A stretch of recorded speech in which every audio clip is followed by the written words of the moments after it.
Hello, everyone. Welcome to our live session today. I'm going to be going over a quick startup presentation to welcome you all and introduce you to our organization, as well as the various programs and opportunities that we have if you have not previously attended our shadowing sessions before. My name is Sahasra, and I am the lead of live sessions at Pre-Health Shadowing. Thank you all for attending today, and let's go ahead and get started. Just a little PSA, we do have closed captioning available for all of our sessions to accommodate all students. The setting is available at the bottom of your Zoom screen, and if you need assistance enabling that transcript, please direct message one of our team members and we will gladly help you out with that. Also, if you want to stay in the loop, follow us on all of our social media platforms such as Instagram and TikTok, and the handle is the same for both of those at Pre-Health Shadowing. And we do have students calling from all over the world, so please drop in the chat where you are calling from today. I am calling from Texas. And if you are interested in being part of Pre-Health Shadowing, we do have various opportunities for you to become a team member. So feel free to check out these links, take a picture, take a screenshot, whatever is easier for you. And you can also access those on our website. And we are recruiting for our leadership team as well, and that is 100% remote, and you can apply online at our website.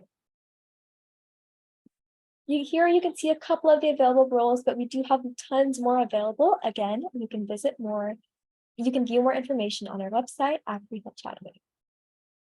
If you are a high school student, join our high school training program, HTP, which is offering leadership and healthcare education for all pre-college learners. And if you can, please donate at the QR code to help our program stay free and accessible for everyone. We do run solely off of the time and donation of our volunteers. And always type your questions in the chat, and we will ask those questions for our speaker at the end of the session today. And make sure that you are taking good notes, as our post-shadowing assessment will be available to take to earn a digital certificate verifying your hours on a professionals course page at prehealthshadowing.com. And again, let's please turn our cameras on to help this be as applicable to a face-to-face session as possible. And now I'll pass it on to our speaker, Dr. Daniyan, to carry on. All right, good evening, everybody. I'm just going to go ahead and start with sharing my screen here. So give me 1 second. I have two screens going, so navigating that.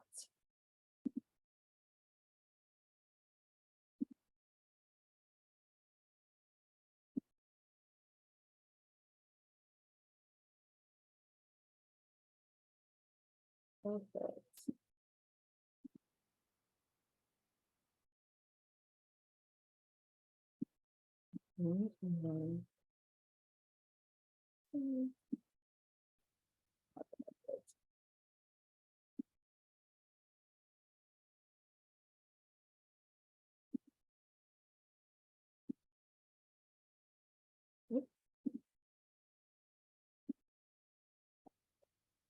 All right, so 1 second. Let me also see how I can continue to see the chat as you all are hopefully going to be communicating in there. 1 second. This is the one that I did not test before. Sorry, everyone. But I want to see your chat. I wonder if there's a way I can do that as you are talking. Oh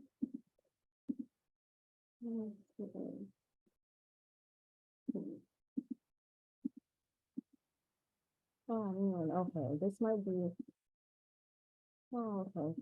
Well, okay, maybe I'll just have the host help me with that then. Sorry about that. I wanted to be able to see what y'all are writing in the chat, but I can't figure that out right now. So if anything changes during the course of this presentation, we'll figure it out. But good evening, everyone. I'm Dr. Daniyan, and I'm so grateful to be here with you all this evening. Thank you to the team at the Pre-Health Shadowing organization for the invitation to join you all this evening. I actually wanted to start by finding out a little bit more about you all. So they already asked where you all are currently located, and it seems like people are from different parts of the United States, and maybe even outside of the United States. I wanted to find out a little bit more. What level are you currently at in school, and then what careers are you interested in pursuing?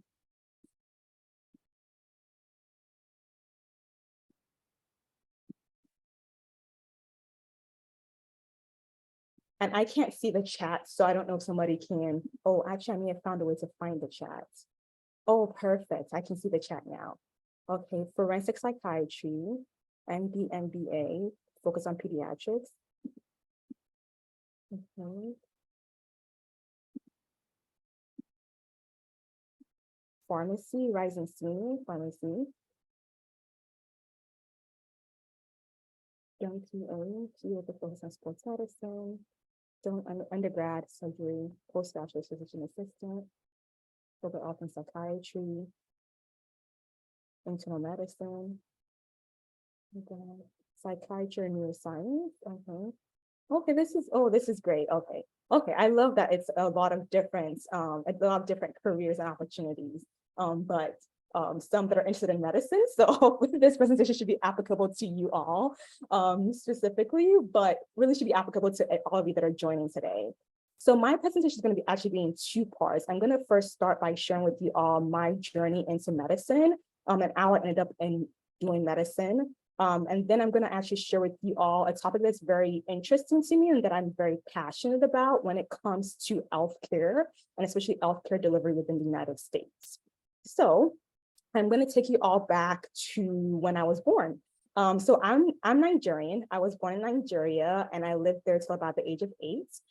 My dad is a pediatrician actually, and my mom is an educator. So when I was living in Nigeria, I actually lived in this, you see this picture here, it's actually the entrance into the hospital my dad worked at.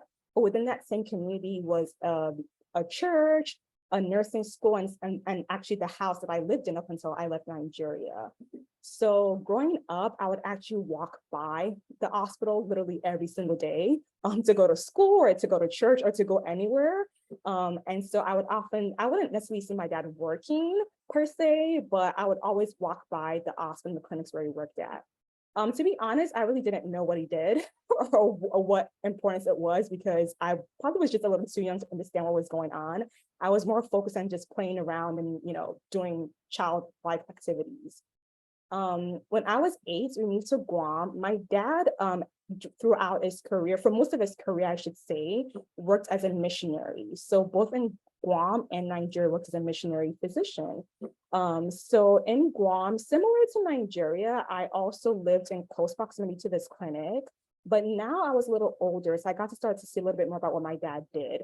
I didn't seem like actually seen as patients. I didn't shadow him to that extent, but I had a better idea that he was like taking care of like sick patients. I would sometimes fall into the hospital and like be in the waiting area. So I knew that he was like doing something that was important in the hospital as well. But what was most important for me in Guam was seeing the impact of my dad's care on his patients and their families. So Guam, for those that may not be familiar, is a US territory. It's an island, a very small island community. That means that if you go to the store or out to eat, you're probably gonna run into somebody that you know. It's pretty small. What that meant for us was that we would often see my dad's patients in the grocery stores or the mall. And because they're young kids, they have no filter. So they would just run up to my dad in the store, excited to see him, shop at their doctor, also shopped at Kmart. I'm not sure why, but they were just so in awe that their doctor also shopped in the same place that they shopped at. In addition to that, we would get invited to birthday parties and other celebrations. And I think seeing that, it just made me realize how big of an impact my dad had on these individuals. And I knew that whatever I did in the future, I also wanted to be able to have a positive impact. At that point, I didn't know if I would for sure do medicine. I just knew I wanted to do something that would have a positive impact on people in the future. Going into high school, I wasn't sure, again, what I would really pursue. But I had the opportunity to attend a summer program during my high school year, between my junior and my senior year of high school. This program was at Loma Linda University in Southern California, Loma Linda, California, which is in Southern California. And it was a 3-week program called Minority Introduction to the Health Sciences. It was a program designed for underrepresented minorities in medicine, not just in medicine, actually, in various healthcare professions, to explore and learn more about all these different healthcare professions. Loma Linda is a very big school, so they have a lot of professional schools, including medicine, dentistry, pharmacy, I think they have physician assistant school as well, nursing, physical therapy, occupational therapy, and many others. So during these 3 weeks, we got a chance to learn about all of these different healthcare professions. But we weren't just learning about them. We got to like talk to the students that were currently in school studying for those different professions, as well as working professionals in those fields. So it was really exceptional because I think for me, for the first time, I saw individuals that, looked like me that were much younger than my dad, actually pursuing these professions. So it became more realistic for me to see myself pursuing these professions. Though my dad was a physician, he had gone to medical school like decades before I would go. So things had changed a lot since then. And his perspective on a lot of things had also shifted. So for me, to be able to now see up close, like, oh, there's people that look like me that are actually doing this and are successful at it, was a really impactful experience. Beyond that, a lot of the students also offered their contact information, and they actually provided ongoing advice and support after the program ended as well. So this was one of the turning points for me in actually being like, I think I can do medicine. I mean, I see other people doing it, it's possible, and they're giving me literally like step-by-step information on how I can get to where they are right now. So with that in mind, I went off to college with the idea of pursuing medicine. So I think a lot of you all already are, yes, Minority, thank you to whoever posted the link. A lot of you already are in undergrad. Okay, yeah, so I went to Oakwood University in Huntsville, Alabama, and I did a Bachelor of Science in biology. What I was going to share for those that may not be in undergrad, so I guess maybe for those that may be watching this later, is one of the things I did not realize when I went into my undergrad and was deciding on a major was that it wasn't absolutely necessary for me to do a science major. So I actually really wanted to study Spanish. I love languages and I really loved learning Spanish in high school. But most of the advice I got really pushed me into doing a science major. Now, I didn't mind studying biology, but I'll be honest, I wasn't incredibly passionate about it necessarily. I mostly did it because of my plan to go to medical school. But afterwards, years later, I realized that you can actually do any degree as long as you complete all of your prerequisite requirements to get into whatever professional school you want to get into. And you can always do a combination of two things. You can always double major or do a major and a minor.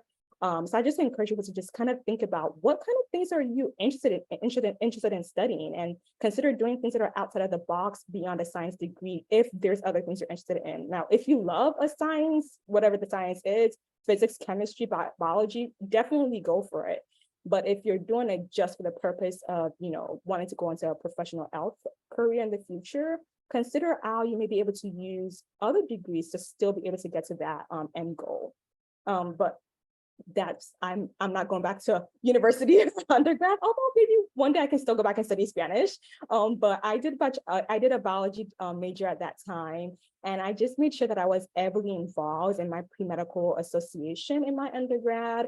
I attended mostly all of the meetings that they had, which was really helpful because it gave me a timeline of what I needed to do to be ready to apply for, and to be ready to apply for medical school when the time came. To be able to apply for medical school when the time came. I was going to say something else, but another summer program came into my life as part of my entire journey into medicine. And this summer program was specifically for studying for the MCAT and the DAT. This summer program, I really wanted to share with you all because I think it's one that maybe individuals might be eligible for. So I'm actually going to drop the link in the chat here and then share with you all a little bit more about what the summer program was about. Oh, okay, so it popped up there, but we'll go back to the presentation, sorry. Uh-oh.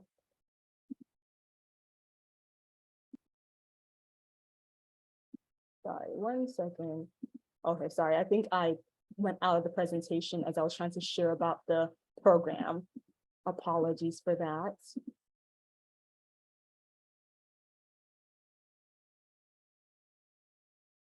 Let me just do this and share about and post the link so that hopefully there will be no more apps. I apologize. My internet is incredibly slow for whatever reason right now.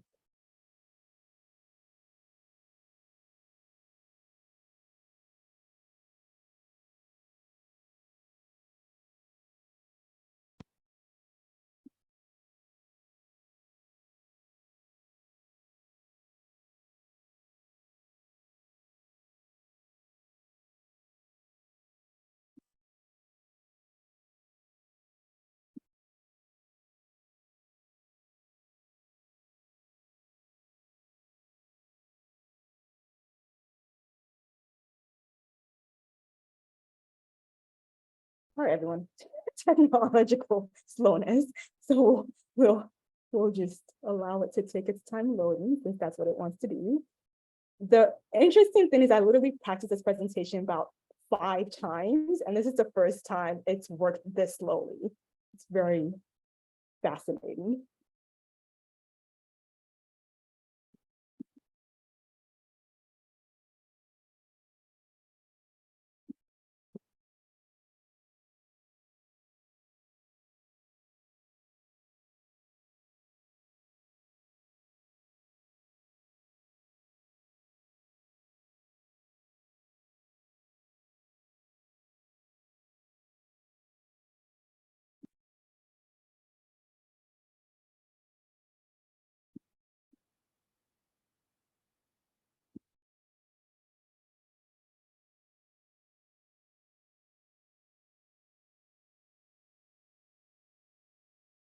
Okay.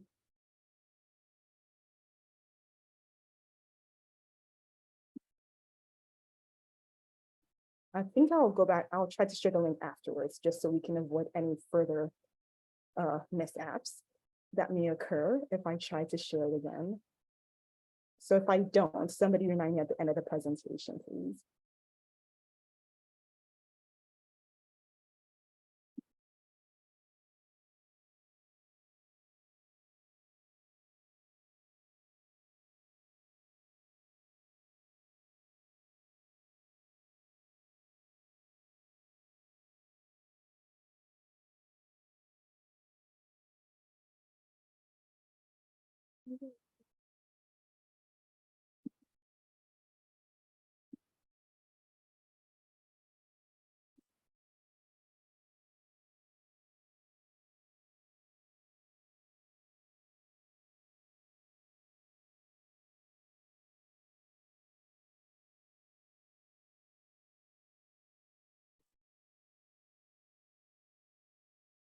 I apologize for this. I'm not sure why this is happening.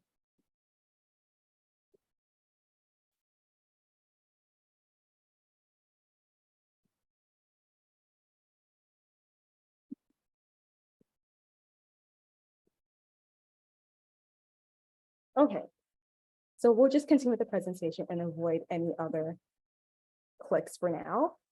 So back to the summer program. So I did the 6-week summer program between my junior and senior year of college. It was, again, a program designed to prepare you for the MCAT or DAT, specifically geared towards those that were underrepresented in these medical professions. And during these 6 weeks, we had the opportunity to take courses on the different subjects that we would encounter on the MCAT or the DAT. We had tutoring sessions, independent study time, and we also took practice exams every week. We also worked with, or the medical students or current dental students at the school were the ones that tutored us. So they also gave us different advice on how we could prepare for medical school and prepare for our upcoming interviews. We had workshops on interview preparation, application, writing our personal statements, and various things. And it was completely free. So the only thing I had to pay for was my flight to and from Connecticut. Everything else, the material that they gave us to prepare for the MCAT, the practice examinations, our room and board, food during the entire 6 weeks was completely paid for. So if you are currently in a stage where you might be looking to take the MCAT or the DAT, I highly recommend looking into this program for next summer. I think for this summer it's already closed, or sharing with other individuals as well that might be in the same position. One of the things I learned going through this journey is that a lot of resources they're not necessarily hidden, but for whatever reason, you find out about them mostly through word of mouth. It's really difficult sometimes to go through Google and try to find a lot of these resources that are incredible and really helpful on your journey.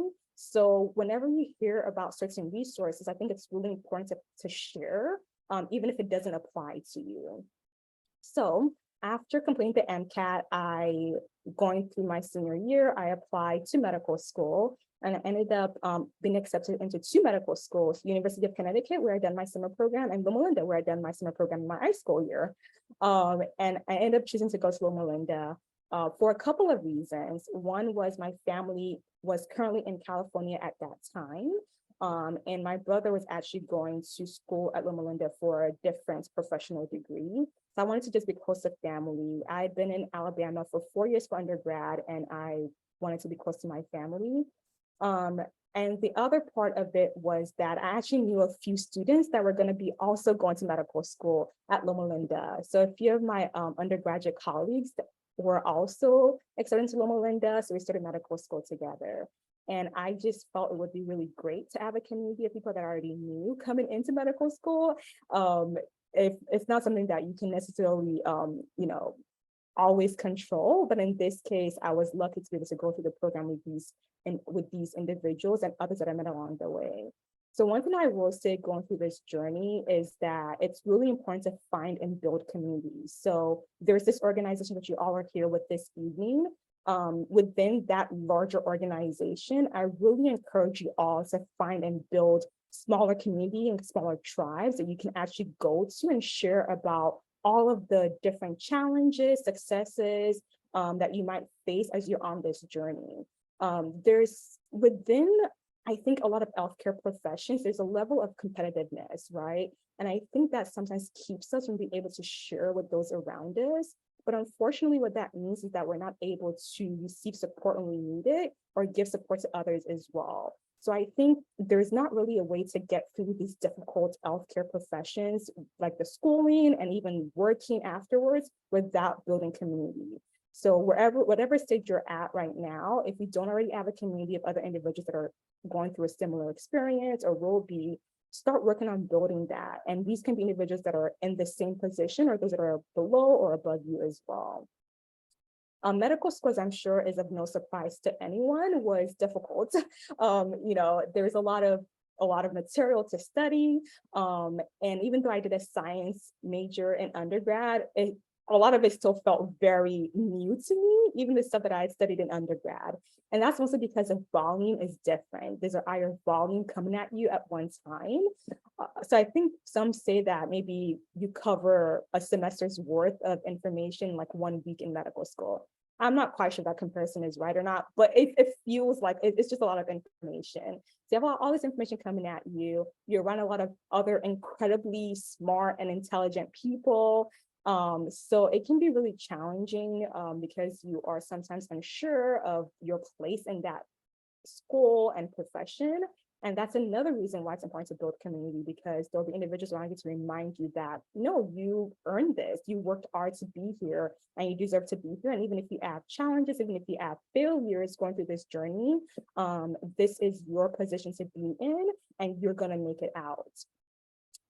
So I went on through my first couple years with intense studying into my clinical rotations.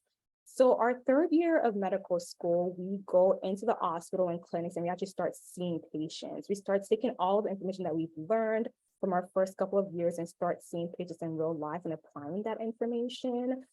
And it's fun and challenging in a different way, because now you're taking the time to like learn, you're taking the time to actually talk to real life people, to learn more about them, to learn more about any illnesses that they have, and learning how to actually diagnose and treat and manage. So the way that you kind of think about things is different than the way that you might think about it when you're just learning about it through your textbook.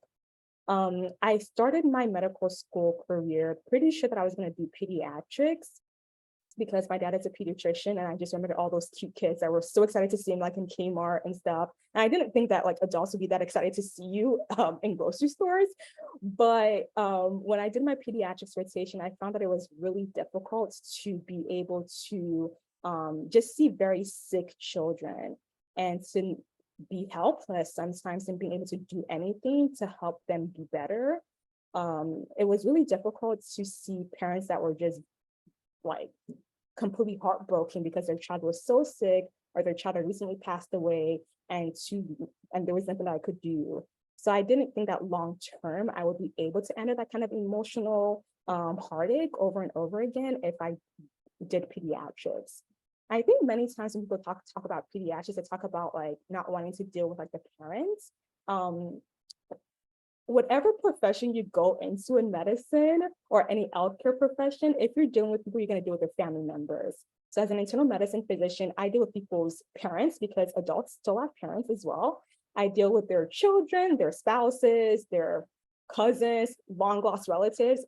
It's amazing actually what family members pop up whenever somebody is critically ill, right? So I always caution students, don't avoid a specialty because you don't want to deal with people's family members because you're inevitably going to deal with their family members regardless of what specialty you go into.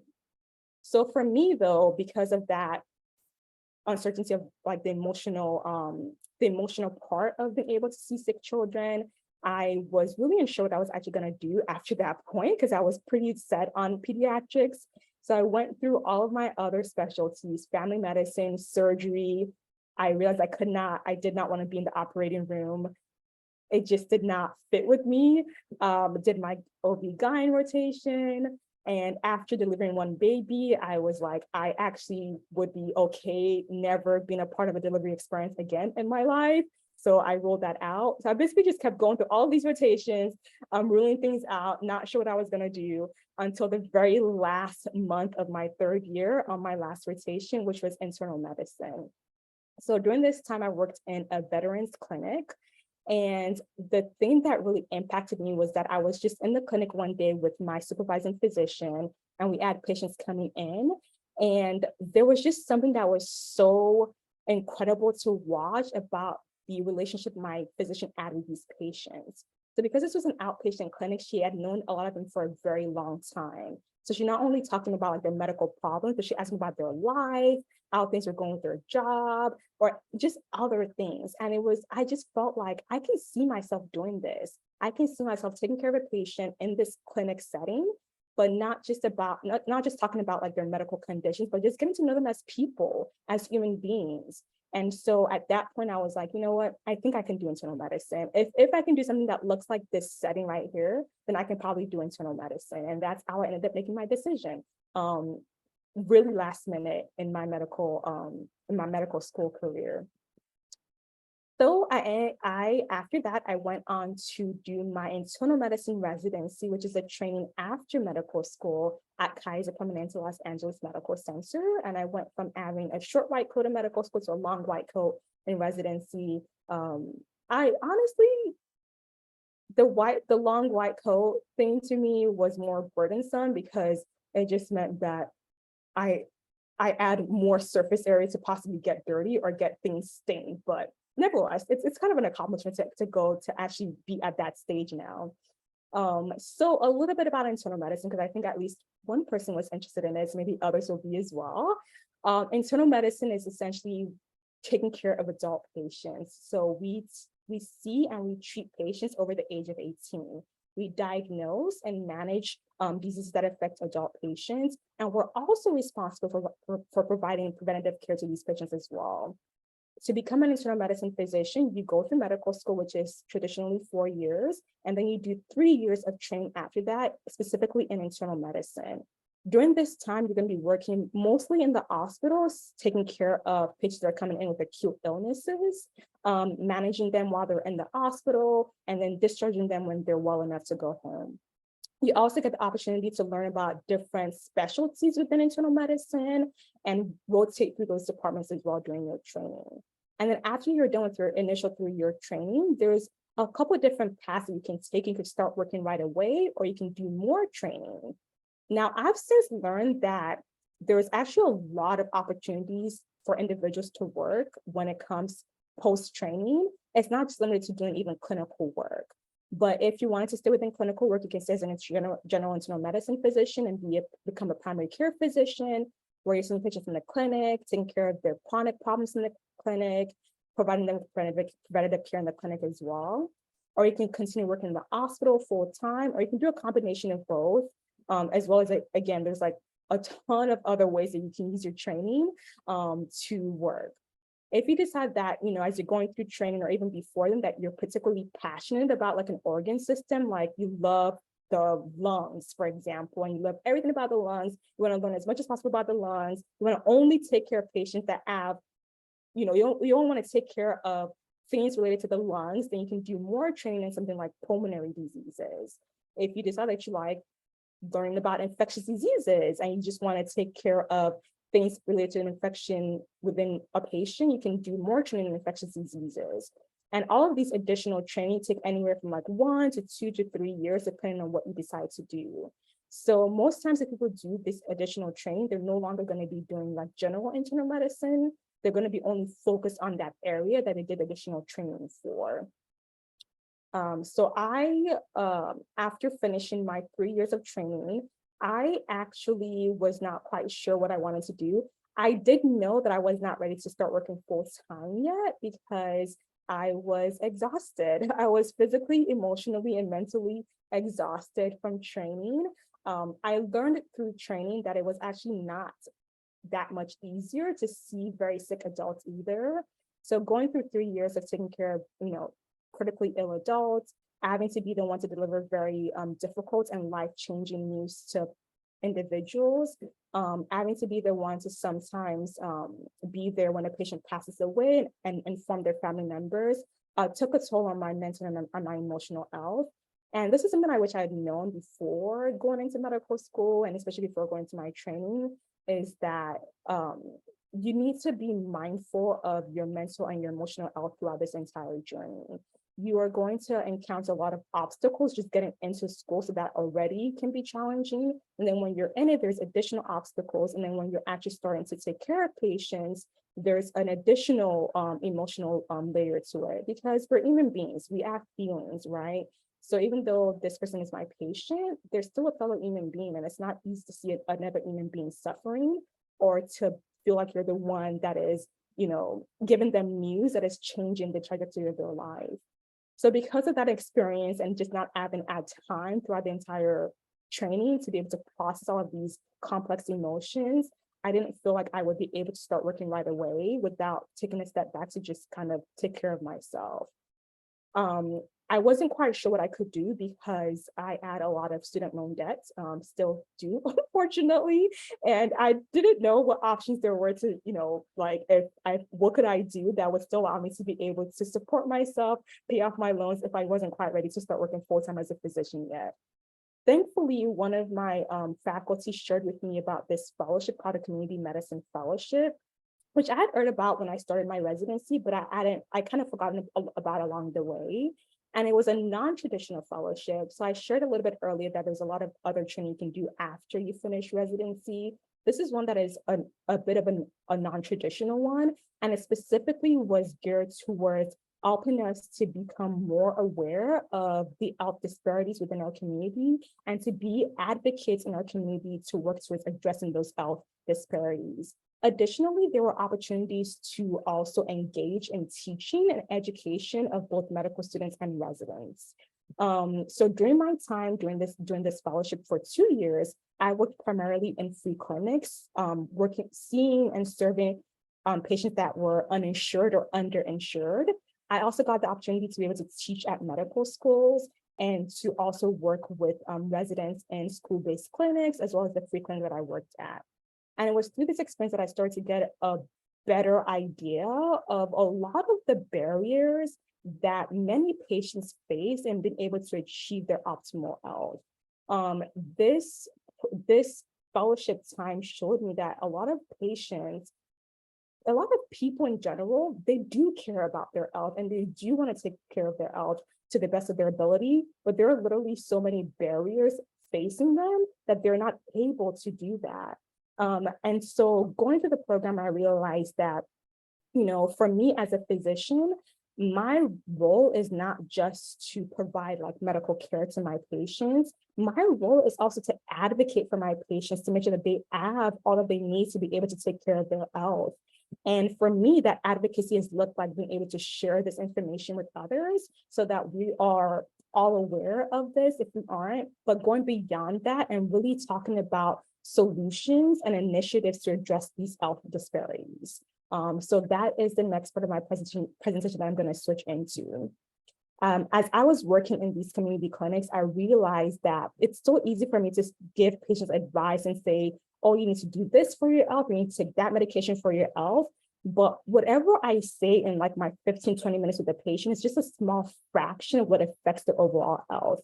If I'm only thinking about what I'm doing in my small clinic room, I'm doing my patients a disservice because I'm not thinking about the bigger picture of their entire life and all the other factors that are playing a role in their health. So for this portion of the presentation, I want to talk a little bit about social determinants of health. I want to talk about zip code, neighborhood, primary care physician access, medication costs, and also talk about some resources as well. So there is going to be a Slido poll. Hopefully you all can see that and join. I was going to try to like share the link in the chat, see if I can do that without any issues this time as well. But I wanted to ask you all, I'm not sure if you're familiar with the term social determinants of health, but if you are, or even if you're not, what kind of comes to mind when you hear or think about social determinants of health?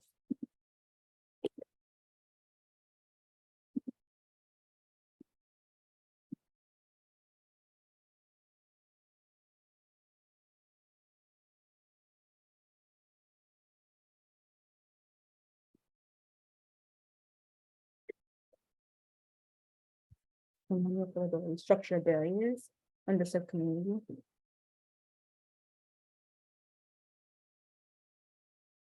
Gender is where you live, underserved community, income, poverty, mental health,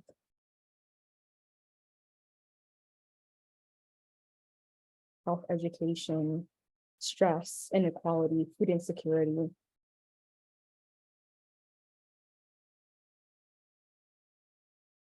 Money, poverty. What other things affect your health directly or indirectly? Okay, education, access to knowledge, okay, structural barriers, health policy,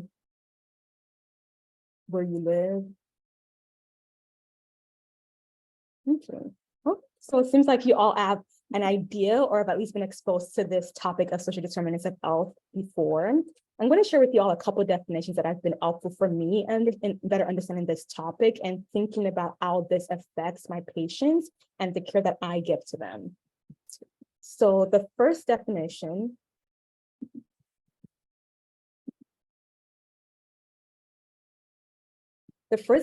is economic and social conditions that influence the health of people and communities. So you all mentioned, in the Slido, a lot of you were talking about money, and I think somebody mentioned like community and that people live in.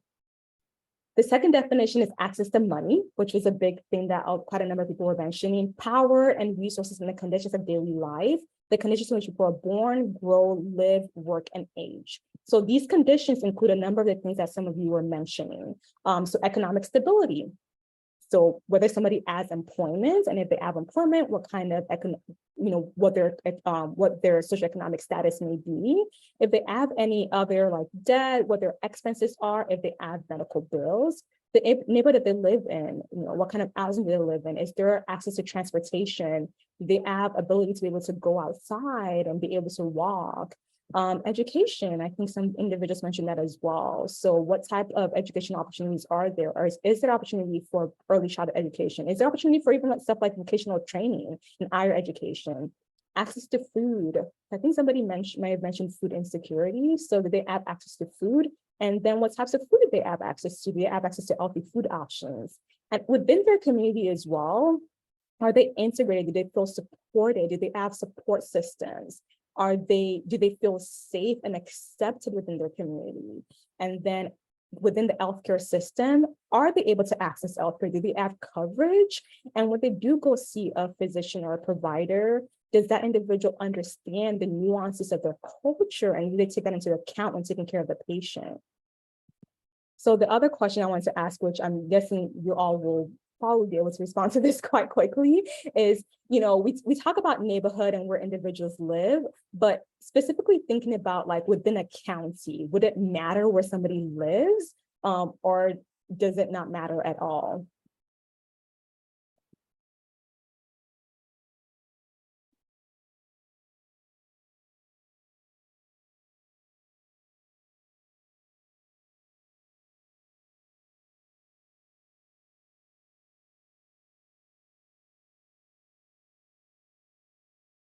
So it seems like it's an overwhelming yes, which probably was, based on y'all's responses, I think you all have a big understanding of why that would be.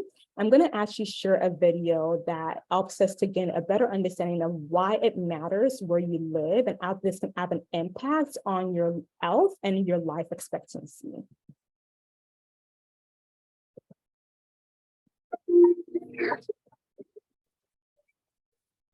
Determines how long we'll live. Is it what we do? Is it who we are?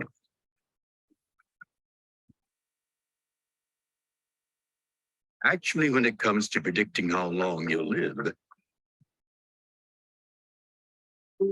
your zip code is more important than your genetic code. Here's how this works. Meet Deb and Maria.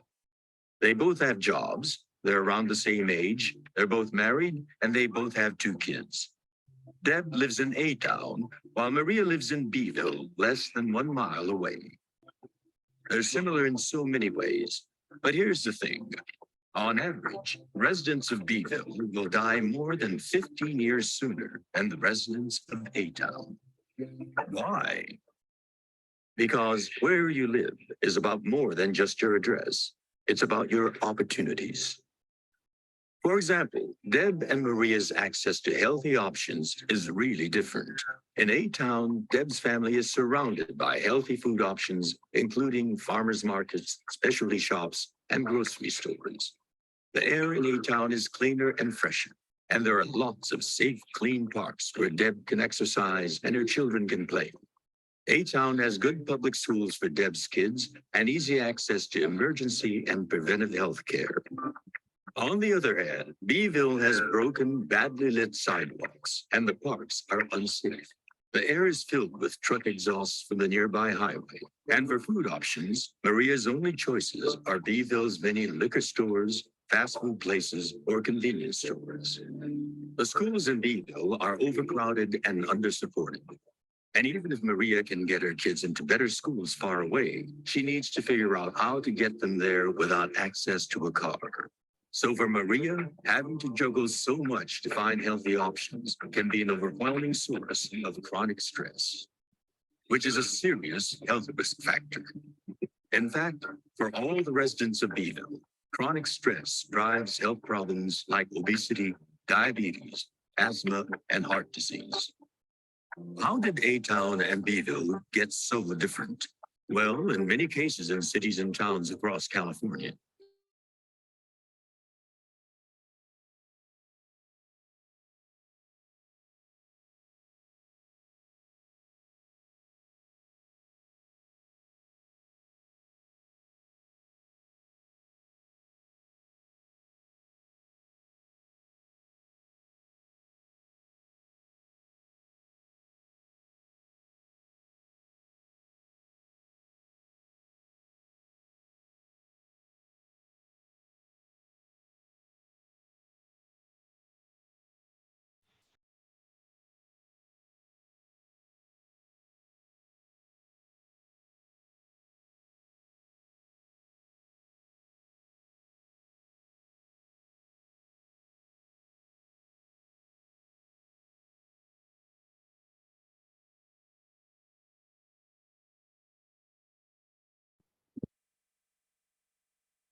Okay. Okay. So I'm not quite sure where their video left off, but I hope you all got at least a little bit of it as far as it comparing the two cities.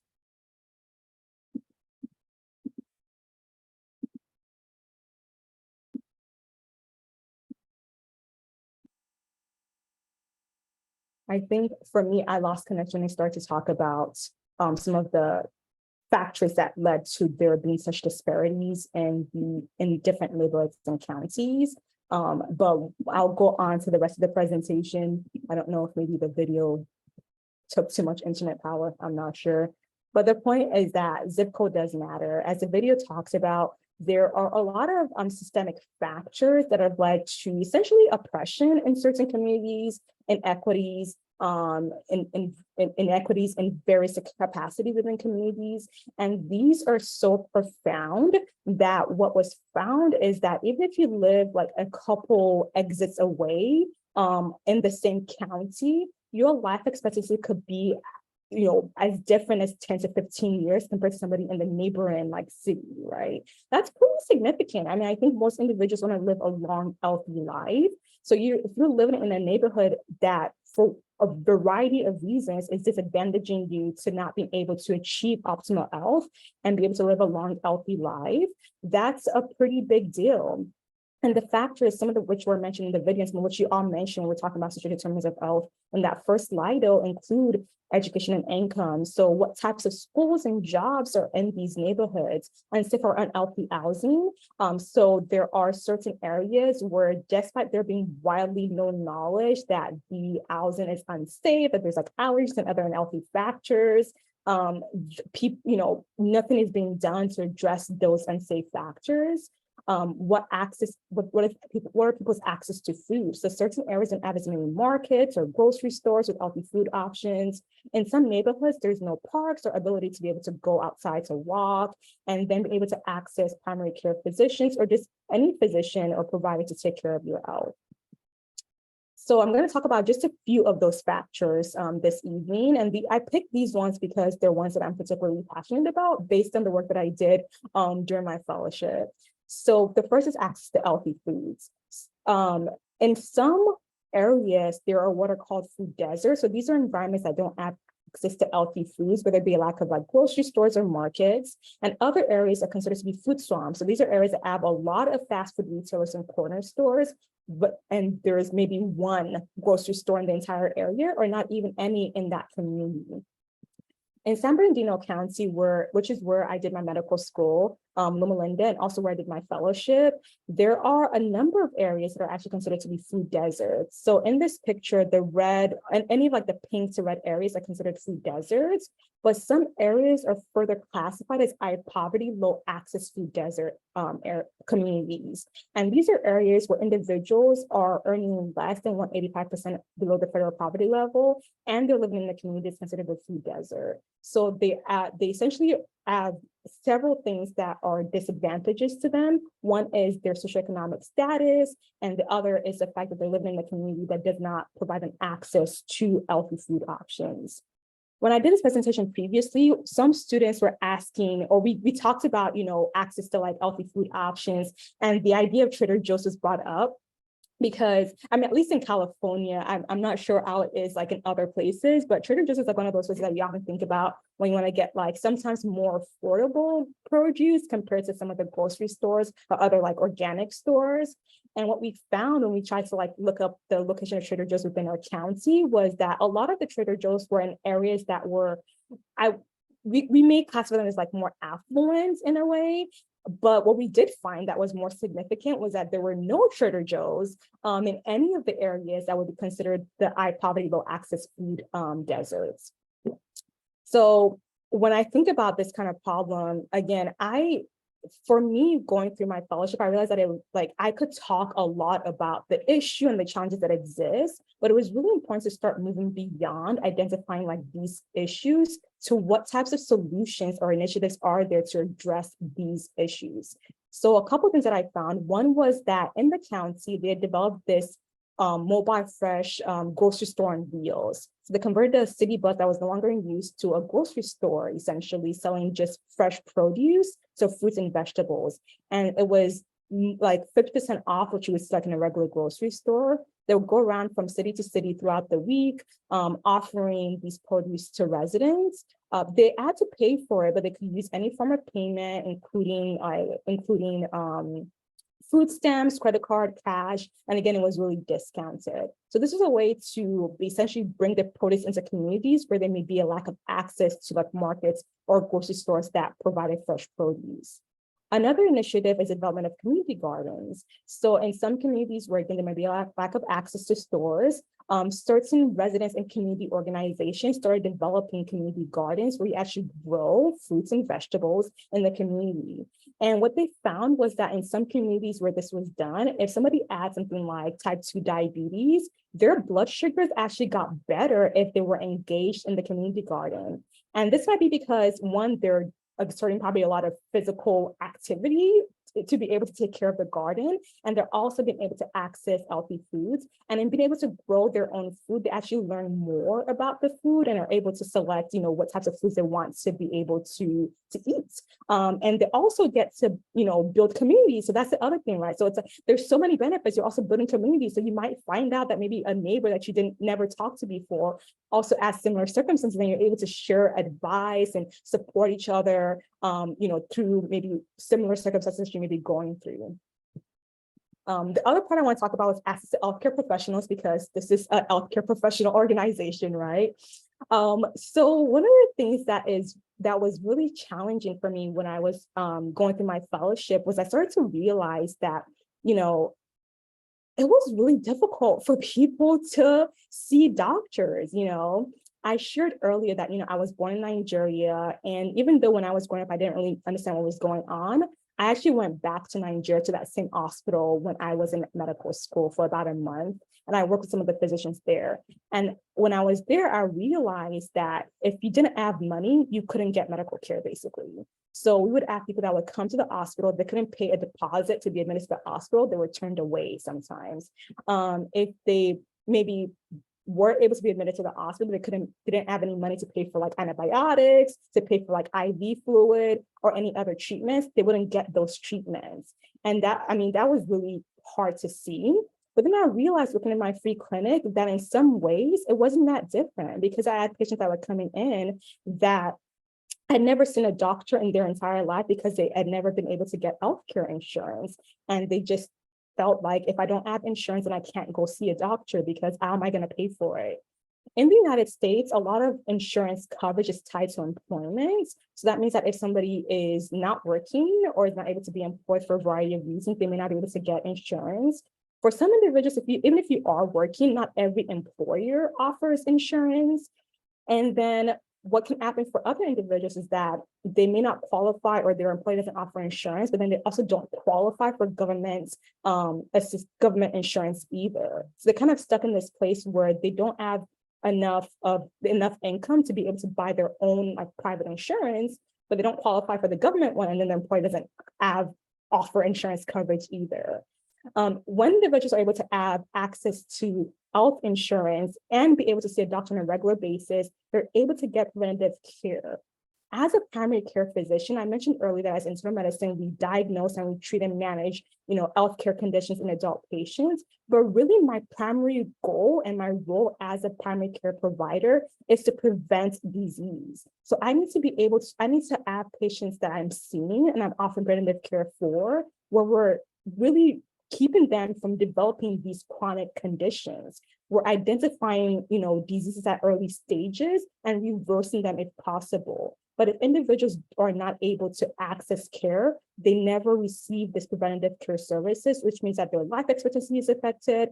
And actually, overall, it means that our healthcare costs in America are really high, because we're always managing diseases and complications of diseases instead of preventing them, right? Even if somebody is able to get insurance coverage of some sort, the other barrier is that there's not enough doctors. So the goal is that for about every 1,000 people, there should be one primary care physician. In many counties, including San Bernadino County, that number is much higher. So I think this number is from about 2020. It may have changed in the last few years, But in San Bernardino County, which is in Southern California, it was about 1,700 to 1,800 people for each primary care physician. This is significant because what this means is that there's a delay in care. And when there's delay in care, people end up not going to their doctor. So most times people are more likely to seek out care if something is bothering them, right? So let's say somebody has like a sore throat. They're like, okay, I have a sore throat. I want to go see a doctor. I'm not going to go to the hospital because it's not, it's not life threatening, or I don't think I need to be admitted. So I'll make an appointment with, the primary care office. But the call to make the appointment is in 2 to 4 weeks. By the time that appointment comes around, their sore throat is gone. So now they have no initiative to go to the doctor anymore, which now is the missed opportunity to be able to administer routine healthcare and preventative care services. So one type of initiative, which I was involved in, both in my fellowship and also working as a faculty in medical school, was free clinic. So at my medical school, we established a student-run free clinic. Now, the clinic was only open a few hours a month, so we were not necessarily solving the issue of primary care access per se. One of the things I learned going through my fellowship that I really made sure we incorporated in our clinic was utilizing and partnering with community organizations. So one of the organizations we partnered with was an organization that helps individuals to identify if they're qualified for certain insurances, help them apply for it during the clinic visits, and even took it a step further and help them to identify where they could start making appointments with a primary care physician. What I recognized actually was that a number of individuals that were uninsured sometimes did qualify, but they didn't know how to start applying, or they started applying, but it's very confusing, so they get stuck, or they're not sure how to find their primary care physician. So being able to have somebody there to assist them through those processes got them one step further to being able to now start having routine healthcare. Lastly, I'm going to talk about access to affordable medications, which is probably one of the topics I'm probably the most passionate about. But within the United States, we spend the most on prescription medications within developed countries. And these are medications that we use routinely. So if you look at this list, there's some that are more specialized. We may not use it as often. They're for certain more complex or rare diseases, but others like insulin are commonly used for type 1 and type 2 diabetes. Something like Advil, which is the second one on the list, is an inhaler that's used for lung diseases like COPD or asthma. The fourth one down, rosuvastatin, is a statin medication that's used for treatment of high cholesterol, which a lot of individuals have. And also we use it for patients with type 2 diabetes or other cardiac diseases to decrease their risk of having some cardiovascular events in the future. So these are not rare medications, these are common medications, but for whatever reason, they're incredibly expensive and can be inaccessible to a lot of patients in the United States. So I wanted to ask you all, medications can be expensive. What are some things that you think patients might do if they cannot afford to pick up or get their medications from the pharmacy?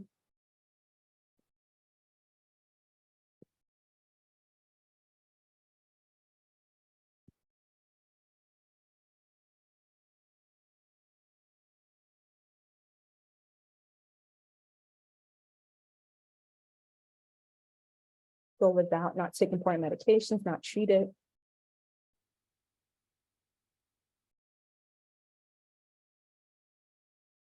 Suffer. Mm-hmm.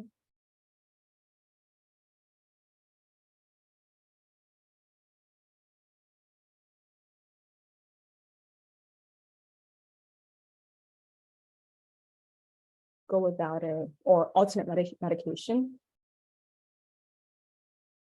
Alternative options that can be more dangerous but affordable, seek assistance, take less than the prescribed dose to make it last longer, try home remedies, alternatives, exacerbate symptoms, unsuccessful solutions, steal it, home-based remedies for not to seal its illness, but go without proper medications for long term, resort to painkillers.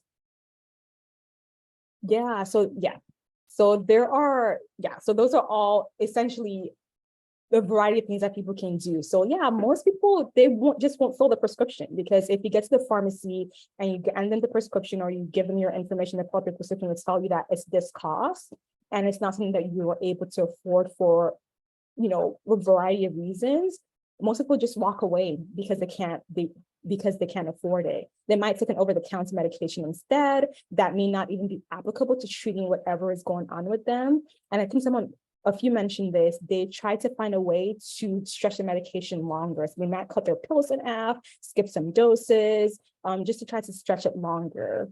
One of the reasons why this topic became so important to me and I became so passionate about it is because I had a patient that came in with type 2 diabetes and was on insulin. Or prescribed insulin, I should say. And insulin can come in various forms, but more commonly it comes like in these little bottles, and you use needles to, get the dose that the doctor prescribes to you. So the patient, their blood sugars were still very high. We were talking about what was going on, if there's anything I could do to help her, how can I help her with managing her blood sugars? And she said that she went to the pharmacy and it was too expensive. So what she had been doing was she had been actually buying units of insulin from a neighbor of her or a neighbor or a friend, somebody to be able to at least take some insulin, but she could not afford her own bottle of insulin.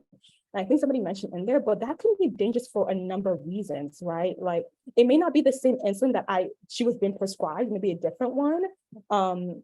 If she's having to borrow units of insulin, she may be taking more or less than what she's supposed to be taking. And now the neighbor or friend individual, they also may be having less than what they need to manage their own illness as well, right? So in that moment, it really clicked within me, and it was really painful when I realized that this is somebody that knows the importance of taking care of their illness, and they are motivated to do so, but there's literally this barrier in their way that is beyond their control, keeping them from being able to take care of their health. So there are a lot of political factors involved as to why the cost of medications is really high.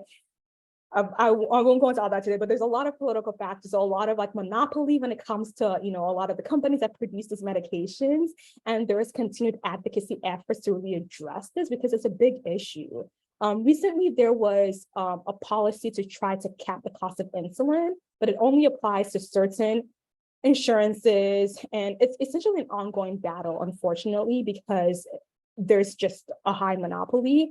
And most of the people that control the cost of these medications do not know the impact on the individual patients that I would be seeing in my office, right? They have a different motivation, which is usually money, to be honest, than what I have, which is just to see my patient be able to receive the treatment and the care that they need to manage their illnesses. So some of the things that I would do when I was in fellowship and continue to do afterwards was try to think of different ways that I could really try to get my patients access to their medications.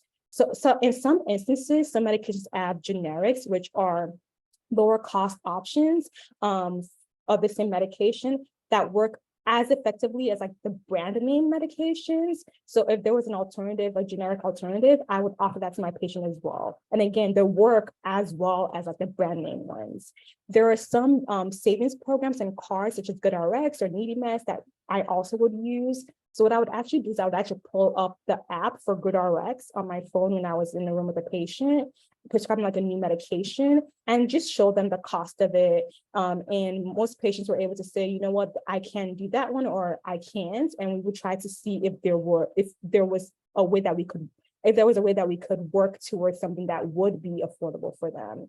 Some stores like Target and Walmart and some others have discount programs. They have a list of medications that are discounted. And some of those might be ones that work well for your patients. So whenever I'm maybe prescribing a new medication to a patient, I kind of look at that list. And if there's a medication that would work for my patient on that list, I prescribe from that list. Walmart recently increased their prices, but it used to be $4 for a month and $9 for $10 for a 30-day supply. But it went up to $9 and $24. I don't know. I guess Walmart also has to make a profit, but it's still, relatively speaking, more affordable compared to other places. The other thing I realized is that for whatever reason, different pharmacies charge different prices for some of these medications.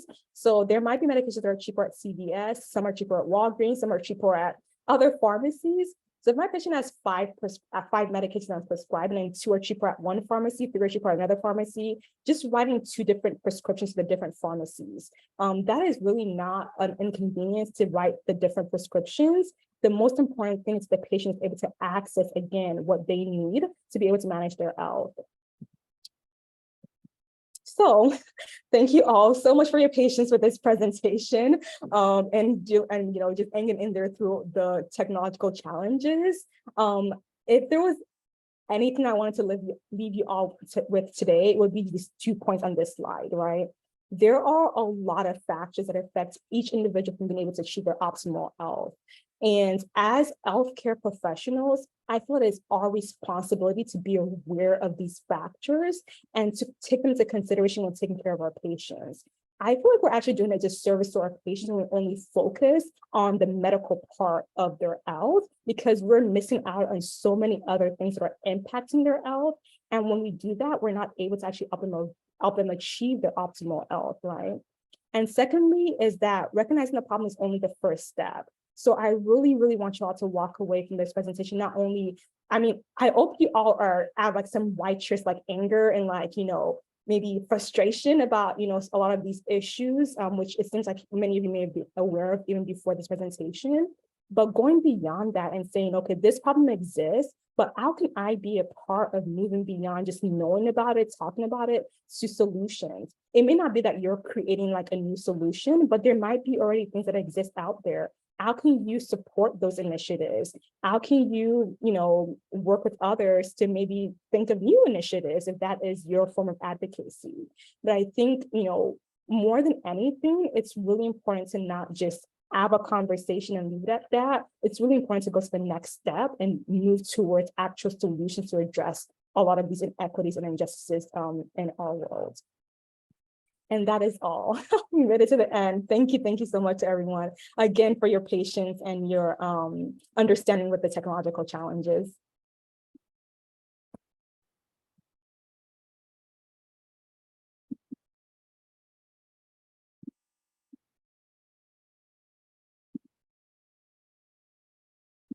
Yeah, so if anybody has any questions at all, please feel free to drop them in the chat. Now is the time. And Abraham did have a question earlier. He said, I understand the social detriments are starting to be the forefront in medicine. Given your experience in the field, do you feel that physicians are able to adequately prepare to support their patients experiencing negative social detriments of health? Yeah, that's a good question. So I think one of the challenges is the way that the healthcare system is structured. I will say for myself, going through my training, I really was not that aware of a lot of these factors. And that's mostly because a lot of the training focused on just me being qualified to treat diseases, right? Even if I was aware of these factors, we didn't spend a lot of time talking about them or really going into them when it came to like our patient care. I think part of the challenge is a time factor. So realistically speaking, most appointments that I have with my patients are 15 to 20 minutes. I am the kind of primary care physician that would often run behind schedule because it's impossible to get anywhere in 15 to 20 minutes. Even if it's just talking about their medical problems, it's almost impossible not to talk less about these other things. So one of the things that I've recognized is that honestly, I don't think we are adequately prepared, mostly because a lot of the training is going to be focused on like the medical parts. There is a lot more initiative now, like in medical schools and in training to talk about these factors. But again, I think the challenge is that some of that doesn't go beyond the talk into the actual application of it. So even if we talk about it, like how do you actually apply it when you're in the clinic setting? Most of us still don't really know how to do that. So you learn it as you're going along in your way. I was fortunate because my fellowship, I was able to really focus on that, but not everybody has that opportunity. And I think that's why part of my passion for like really sharing this, so that even before you get to where I am now, you're more aware. But I think if individuals already have a passion and understanding for it at an earlier stage in their journey into medicine, they're more likely to continue to like advocate and do work around it when they get to the stage where they're practicing medicine.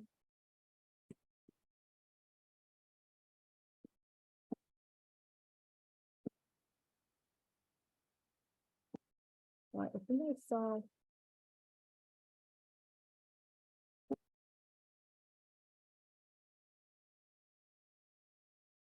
I thought I was starting another. Yes, I was gonna talk about like, the new diabetes medication. So whenever newer medications are prescribed, there's a lot more, they're gonna be more expensive. And so the thing that happens with some of these companies is that they put patents on these medications, so nobody else can make that medication. So if only one or two companies are making a medication, it's going to be really expensive because like you have a monopoly on being able to distribute the medication, right? So unfortunately, for a lot of the newer diabetes medications, which we know work well, not only for managing diabetes, but also for decreasing the risk of like complications and things like that, they're still not accessible to individuals that don't have any form of insurance. And even those that do have insurance, it's really expensive still. So yeah, it's really frustrating. And we have another question. How did you set up your community food bus system? What resources did you seek to try and set things like that up? I was like, oh, so I didn't set that up actually. I just found it. So that's why I was saying that, sometimes some of these initiatives already exist. So it's a matter of just like searching for it. So as I was like, researching like food insecurity in the county a couple years ago when I was preparing this presentation, actually, I was looking to see what things are in the community. And I was like, oh, wow, this is awesome. So so I didn't set it up, but it's doable. So yeah. Perfect. And then Rima asked, to your point about being solutions focused when it comes to preventative medicine, what are some steps students in healthcare can take to care for their community and ameliorate structural barriers?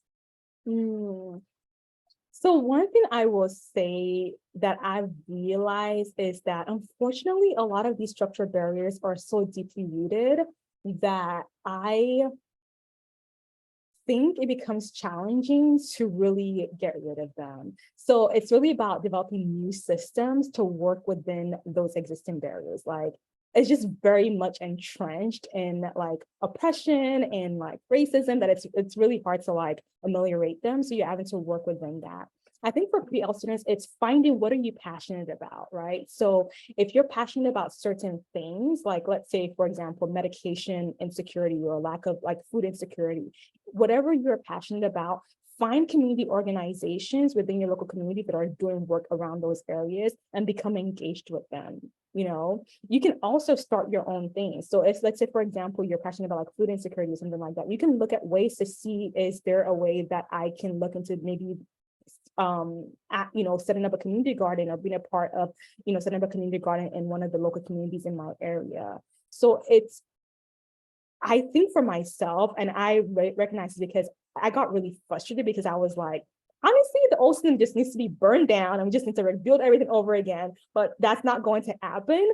It felt discouraging because it felt like, am I really making any difference with these things that I'm doing? Because the system is still so broken and there's a lot of injustices and inequities. What I recognize is that anything that you do, even if it seems like the smallest act, does make a difference, because for each individual that you are able to make a difference for, that ripples out to affect so many other individuals. So think about, what things am I really passionate about? Are there things going on that are already addressing that inequity or inequality or injustice? Can I be engaged in that? Or maybe you think of some idea that addresses that and you work with people in your community or other students to establish something to address that. But doesn't matter what stage you're at, there's always a way that you can be a part of the solution.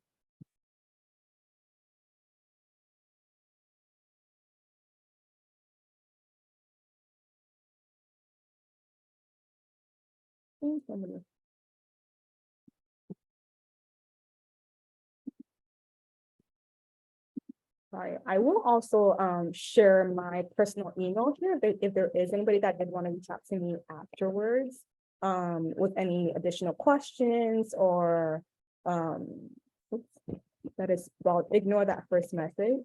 It should be the correct one. Yeah, anybody that wants to reach out to me with any additional questions, and if for whatever reason you're not able to, then the pre-all chatting, you all have my permission to share my email if others reach out to you for it. research opportunities.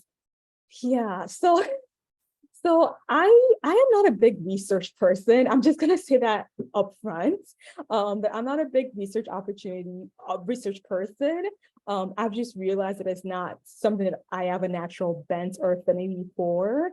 But during undergrad, what I did was I did a summer research program actually. And so if you're still connected with any type of university, most times the pre-medical or pre-health departments will have a list of programs across like throughout the country that are doing summer programs. And I think sometimes it's about talking to your faculty. So if any faculty, if you're an undergrad specifically, the faculty, they are almost always working on research, right? So asking faculty if they're working on research and if there's any way you can be involved in it, I think it's a little bit better if something that you're actually have an interest in and a passion for versus just wanting to do it as a requirement. I know there's a lot of pressure to add research on your like CV and application, but I think it's more meaningful if it's something that you're interested in. So if you have an area of interest, maybe seeing what faculty are working in those areas of interest, and then reaching out to them to see if they have any ongoing research projects that you may be aware of. It's a lot of reaching out and asking and possibly facing rejection, but honestly, I think sometimes you just have to reach out and see what opportunities you'll be able to get. Yeah. So, biggest challenge that I felt during my medical school path. I think the biggest challenge. What's the biggest challenge? I mean, I think honestly, there's just so many things that you don't know and you won't really know until you're in, or until you're going through the journey. So I think for myself, I was in medical school and training all throughout my 20s, basically. So that was all my 20s. So I think in some ways, a lot of the other things that many that I went to like undergrad with were doing and like learning and going through during that time, I didn't get the opportunities because I was studying all the time or like in training. And so I think like learning about myself, learning about what I needed to do to take care of like my mental well-being, my spiritual well-being, my emotional well-being. I didn't have that time to be able to do it because of the intensity of the studies. So that made things challenging because, again, it's a very rigorous program and you see a lot of very difficult things and it impacts your mental and emotional well-being. So I think for me, it was just not taking adequate care of my mental and emotional well-being and not even recognizing at that time that I needed to do it because down the road, all of those things that I suppressed or didn't address or like think about when I was going through the journey, they just came back up later on. So that's probably the most challenging part, just not caring for myself fully as a human being. I think one thing I recognize now is that you can always make time to care for yourself. So always prioritize that in your journey.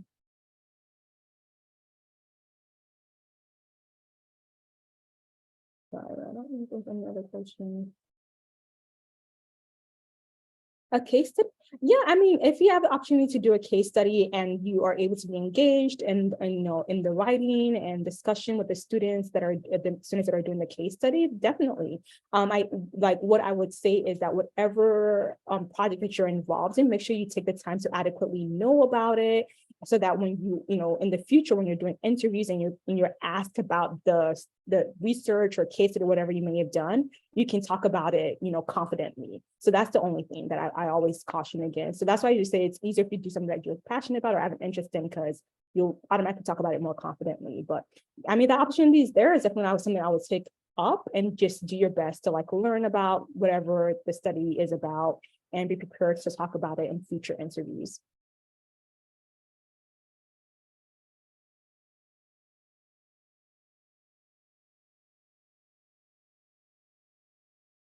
Okay, if you guys have any more questions, feel free to drop them in the chat. But in the meanwhile, I'll go ahead and go into our wrap-up presentation.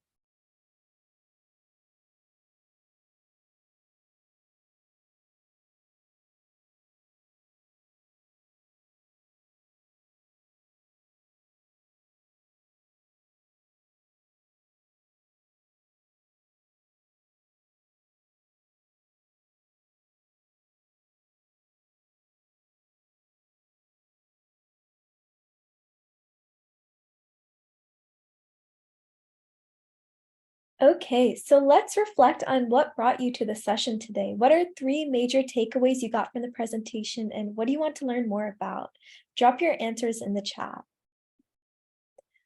Also, if you would like some recognition, we do have articles, reflections, reviews, and success stories posted on our website, so you can publish those there. And if you're interested in being a part of pre-health shadowing, we do have opportunities for student volunteers as well as students who are interested in becoming team members. And if you can, please donate to help our program stay free and accessible to everyone. We do run solely off of the time and donation of our volunteers. And we do have the quiz and post-shadowing certificate of completion available on our website. That is 10 questions, and it'll be all based on the presentation. You will have 2 chances to pass with a 70% or higher for verification of your virtual shadowing hours. Quizzes are open indefinitely for your convenience. And if you missed a part of the session today, you can visit our YouTube channel at Pre-Health Shadowing to watch any of our previous sessions for free. And be sure to catch our sessions every week. Thank you guys for joining, and we'll see you next time. If you have any questions, feel free to stick around and ask our student team or our professional in the chat.